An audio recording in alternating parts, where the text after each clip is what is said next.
Esse é o Ancapso e nós vamos falar agora do massacre do 8 de janeiro. Olha só, o Ricardo Capelli chegou a cogitar um massacre no 8 de janeiro. Vamos entender o que disse aqui essa reportagem da Cristina Gremel, né? A jornalista lá da Gazeta do Povo. Muito bacana a reportagem, realmente assustador a situação. E o pior, né, é como isso foi a justificativa para o Coronel Naime ser preso. Ele chegou a ser preso por um ano e tanto, né, logo no início do processo. Depois foi solto, né, tá em casa agora, mas respondendo ao processo.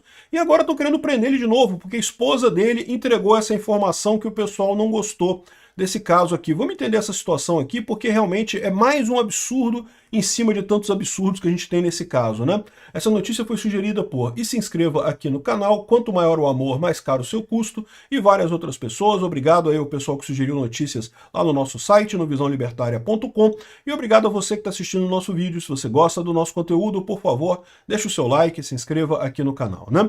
Pois bem, a denúncia foi que no dia 8/1 houve uma ordem da PM para usar munição letal, né?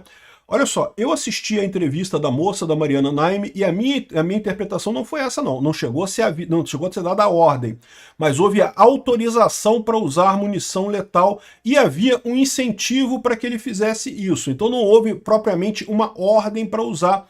Mas não deixa de ser um absurdo, né? Usar munição letal contra a população é uma coisa que, pô, só chinês fez isso lá na Praça da Praia Celestial, e outros regimes totalitários fazem isso aí pelo mundo, né? E o incentivo para ele usar esse negócio é demonstrado até pelo fato dele ter sido preso depois, porque supostamente ele foi preso depois porque o Ricardo Capelli teria reclamado que ele foi muito mole na contenção das pessoas no dia 8 de janeiro, né? Vamos entender que, pô, realmente a coisa é absurda, tá? A entrevista dela tá aqui nesse vídeo, é só você procurar lá no canal do Gazeta do Povo, tem a entrevista inteira da moça aqui com a Cristina Gremel, e aí explica a coisa toda. Mas eu vou contar para vocês essa história, porque isso aqui não é novo, tá? Essa entrevista dela com a Cristina Gremel aconteceu, na verdade, no dia 25 de agosto. Tá aqui no Instagram da Cristina Gremel e também da própria menina lá, da Mariana Naime. As duas têm essa entrevista e justamente ela deu essa entrevista naquela ocasião. E nessa ocasião ela teria dito exatamente isso, né, que o Coronel Naime, ele não tinha nada a ver com nada, ele estava de folga no dia, estava em casa, na casa dele, e aí o pessoal pediu socorro, porque olha só, invadiram a Praça dos Três Poderes aqui, coisa e tal, tá dando uma confusão danada em Brasília, por favor, ajude a gente a conter esse negócio, né? E aí o Coronel Naime, para ajudar a coisa toda, né, pegou e foi lá, botou a farda dele, saiu de casa e coisa e tal, no horário de folga dele, e foi lá para ajudar na eventual ação, né? E é aquilo que eu falo sempre para vocês, eu falo isso, que o problema do funcionário público não é o funcionário público em si, é o incentivo que o funcionário público tem. É o que eu falo sempre para vocês, o funcionário público tem todo o incentivo para não fazer nada. Se você não fizer nada, você não pode ser demitido. Mas se você fizer alguma coisa, corre o risco de você tomar culpa. E foi exatamente o que aconteceu no caso do Coronel Naime. É um exemplo disso que acontece todos os dias, em todas as repartições públicas no Brasil, em tudo quanto é escritório brasileiro de coisa, o tempo todo. O funcionário público que resolve, não, vou ajudar, vou resolver um problema aqui, vou realmente fazer essa coisa andar. Esse cara tá fudido. Esse cara, se fizer algum erro, e somos todos humanos, sempre podemos cometer erros, ele vai ser processado por isso, e não vai ganhar nada no final das contas, né? A diferença para a iniciativa privada é isso. Na iniciativa privada, vale a pena você ter iniciativa, você resolver o problema, porque se você resolver o problema, você pode ganhar uma promoção, você pode ganhar um aumento, você pode ganhar um favor qualquer. No serviço público não tem isso, você não ganha nada. Então se você fizer a coisa toda ali, você não ganha nada. Se você não fizer nada, você não perde nada. E não tem o risco de ser processado por alguma coisa. Então, se o Coronel Naime tivesse ligado e falado, olha só, vou não, tô aqui em casa, é minha folga hoje, eu tô aqui no batizado do cachorro do meu primo, e tô aqui, não posso sair agora, e tem um compromisso muito urgente depois, tem o casamento da cachorra, da tia, da prima do meu vizinho, e enfim, não posso ir agora, né? Tivesse ele falado isso, estava hoje em dia tranquilo com o carguinho dele, sem problema nenhum, sem estar respondendo a nada. É o problema da administração pública. Mas enfim, o cara foi lá para resolver a situação, né? E aí estava fazendo toda a coisa. Quando ele chegou na esplanada, já estava tudo invadido, tudo quebrado, o problema já tinha acontecido. O que ele ajudou foi justamente no manejamento para tirar as pessoas ali dos prédios públicos, né? Prendeu algumas pessoas, outras foram retiradas em direção lá ao acampamento lá do pessoal lá no quartel lá em Brasília. E havia, sim, alguma resistência dessas pessoas. Muitos não queriam sair, coisa e tal. Mas a polícia foi devagarzinho empurrando eles, né? E aí, o que ela conta é que, em determinado momento, estava o Coronel Naime e o Ricardo Capelli, que foi nomeado interventor naquele momento. Lembra? No mesmo dia 8, né, enquanto estava acontecendo a coisa toda, o Alexandre de Moraes determinou a intervenção no Distrito Federal, suspendeu o mandato do Ibanez Rocha e não sei o que lá, e decretou a intervenção e nomeou o Ricardo Capelli como interventor. O Ricardo Capelli era, na ocasião, secretário do Flávio Dino, muito próximo ao Flávio Dino, inclusive, né? Então ele já estava, no dia 8 mesmo, no final da coisa toda, o Ricardo Capelli já estava comandando tudo. E daí o Ricardo Capelli reclamou com o Coronel Naime que estava muito devagar, que as pessoas ainda estavam resistindo a sair, coisa e tal, e o Coronel Naime falou para ele, olha só, a gente não pode fazer nada, a munição não letal que a gente tinha já está quase acabando, a gente não pode ficar sem munição letal, não letal. Munição não letal é bala de borracha. Bala de borracha machuca. Se você receber um tiro de bala de borracha, você pode ficar machucado. Se atingir uma região sensível, como o olho e coisa e tal, pode cegar, pode dar problema, mas, assim, raramente vai te dar risco de vida, raramente vai matar alguém munição de borracha, né? Teoricamente é possível, mas é muito raro isso. Então, e mesmo isso, essa munição não letal, estava acabando. Então, qual que era a preocupação dele? O que ele falou? Não, eu tenho que ir devagar para ir afastando o pessoal para justamente evitar confronto mais sério. Se a gente começar a fazer confronto direto com esse povo, eles voltarem a atacar, a gente não vai ter munição não letal para responder com isso daqui. Ao que o Capelli tinha falado, você tem ordem para usar munição letal, pode atirar. Veja, ele não deu ordem para fazer isso, ele disse que ele deu autorização para fazer isso. Há uma diferença nessas duas coisas, né?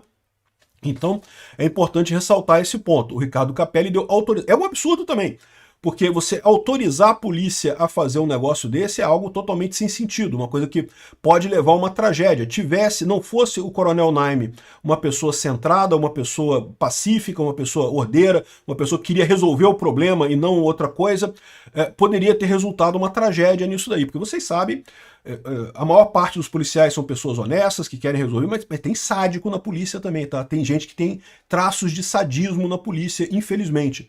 E daí, fosse ele uma dessas pessoas, teria aproveitar, tô autorizado a usar munição não letal, pronto, fuzila todo mundo, manda todo mundo pra vala. Isso seria uma tragédia enorme, seria uma mancha ainda maior na coisa toda, né? Enfim, e parece que depois disso, o Ricardo Capelli várias vezes ficou reclamando, pô, mas tá muito devagar, tem que dar um jeito, vai lá. Ou seja, em momento algum ele mandou o cara dar tiro nas pessoas, mas ele autorizou o cara a dar tiro nas pessoas e ficou reclamando que ele não estava indo rápido o suficiente, que o pessoal estava demorando a sair, não sei o que lá. E o fato é que depois que todo mundo saiu e coisa e tal, o Coronel Naime, foi acusado de fazer parte da coisa porque teria feito corpo mole. Ou seja, estão acusando ele de não ter usado a arma letal, a munição letal para atirar nas pessoas. Olha o absurdo da coisa, né? Um troço sem sentido nenhum. Lembra, ele ficou preso, portanto, 1 ano e tanto, acho que, acusado de omissão nos ataques do 8 de janeiro. O coronel Jorge Eduardo Naime, da reserva da PF, da Polícia Militar do Distrito Federal, corre o risco de voltar a ser preso. Por quê? Ela fez essa entrevista no dia 25 de agosto. Aí no dia 26 de agosto, pediram a prisão dele de novo aqui, ó. Jorge Naime era chefe do Departamento de Operações da Polícia Militar do Distrito Federal, mas, de novo, estava de folga no dia, não tinha que estar trabalhando no dia. Ele ficou preso por 1 ano e 6 meses até ganhar liberdade em maio de 2024. Ao liberá-lo, Moraes determinou o uso de tornozeleira eletrônica, restrição de horários de circulação, proibição de uso de redes sociais, entre outras medidas cautelares, né? Então, mais uma vez aqui, ele veio com a ideia de calar o Coronel Naime, né? Cara, não pode falar nada na rede social. Quem falou foi a esposa dele. Mas aí o que acontece? Olha só, quem está reclamando isso é uma federação de policiais militares, aqui, ó, FENEP, Federação Nacional de Entidades de Praças Militares Estaduais, que pediu para o ministro do STF, Alexandre de Moraes, prender o coronel de novo por ele ter feito isso. Certamente essa federação é coisa de sindicalista, é o PT, né, tentando sacanear o cara, dizendo que ele usou, eles falam literalmente que ele usou o mesmo truque que o Bolsonaro, aqui ó, Eles falam aqui ó, que houve o mesmo truque do Bolsonaro aqui. A entidade pediu a aplicação do mesmo entendimento citado por Moraes na decisão que determinou a prisão domiciliar do Bolsonaro, quando o ministro barrou a instrumentalização de entrevistas. Ou seja, o cara, ele não deu entrevista a ele, mas a mulher dele deu entrevista. E parece que em determinados momentos da entrevista, ela consultou um assessor que estaria com ela ali no local. Então estão dizendo que esse assessor era o Naime, né? E não era o Naime, ou pelo menos ela disse que não era o Naime, então não tem nada a ver. Veja, já seria um absurdo esse tipo de coisa, porque ela não tem nada a ver com esse processo. Ela não é acusada de nada, ela tem o direito de falar o que ela quiser e consultar quem quer que seja para falar, né? Essa ideia do Alexandre de Moraes de calar as pessoas, que se a pessoa procura dar a versão dela da coisa, é um absurdo e não sei o que lá. Enfim, deram essa entrevista, a PGR foi contra a prisão do Naime. Aqui, ó, a PGR é contra a prisão do coronel acusado de usar a mulher para driblar o Alexandre de Moraes. Então, aqui já é do dia 30/8, então, ou seja, a entrevista original aconteceu no dia 25 de agosto. No dia 26, os sindicatos de policiais lá entraram com uma representação no STF, que eu nem sei se eles podem fazer isso, porque eu entendo que isso seria típico do PGR, né, da Procuradoria-Geral da República. Não faz sentido sindicatos pedirem prisão de pessoas, mas ultimamente aqui no Brasil virou festa, né? Qualquer esquerdista pede qualquer coisa para o STF. Eu não sei que gancho que esse pessoal tem lá no STF, que é o Lindbergh Farias, é o Randolfo Rodrigues, é sindicato, qualquer um pede as coisas lá no STF, o STF obedece, né? Então, pediram essa prisão dele. Por enquanto, o Moraes não se decidiu se prende o cara ou não. Agora, olha os dois absurdos dessa história, né? O absurdo número 1, a história que o cara está contando, porque realmente faz todo sentido, no final das contas, o Capelli ter ordenado esse tipo de coisa e o cara não quis usar munição letal, o que faz todo o sentido do mundo, no final das contas, né? Seria um absurdo, pior ainda, uma tragédia ainda pior. As pessoas do dia 8 de janeiro, ao invés de estarem presas e perseguidas pelo Alexandre de Moraes, estariam mortas, o que é pior ainda, né? Agora, no final das contas, ele foi pra cadeia exatamente por isso. O cara não era pra estar lá, não tinha responsabilidade de estar lá, foi lá pra ajudar e ajudou, e realmente resolveu o problema, né? Todo mundo sabe, tiraram as pessoas lá dos prédios, lá no dia 8 de janeiro, eles levaram o pessoal para o acampamento lá da coisa, e no dia seguinte prenderam todo mundo lá em Brasília, né?